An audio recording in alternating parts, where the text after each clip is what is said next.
Hi, it's me again with Corel Draw Tips and Tricks. And just yesterday I made a video on how to make this slot in the bottom of this deal for some sort of trivet type deal. So we have a 15-inch circle. So I'm going to do it a little bit different. I'm going to Control D and I'm going to make a duplicate. And I'm going to change this to 12.5 inches because we wanted a specific item off the item. So here's a good little trick. You can take the arc tool, and yesterday we made it 80 degrees.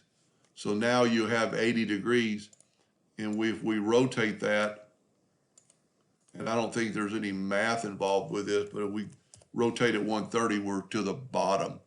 So that's not going to always work with your dimensions.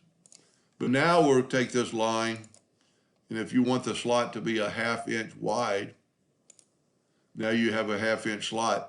I'm going to go ahead and go back and make it rounded corners like we did yesterday, rounded end caps. So now our slot have rounded end caps. I'm going to select it. I'm going to go to Object.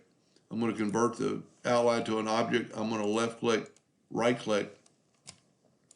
And if you look, there's our slot, and we'll take our parallel dimension tool and measure, and we're 1 inch off the edge if you wanted 1 inch. So you could just play around with your numbers till you get that exact, number, whatever you want. And then of course I would get rid of that and go ahead and turn this into a red hairline so it will cut out. Hope that made a little bit of sense, and thank you for watching.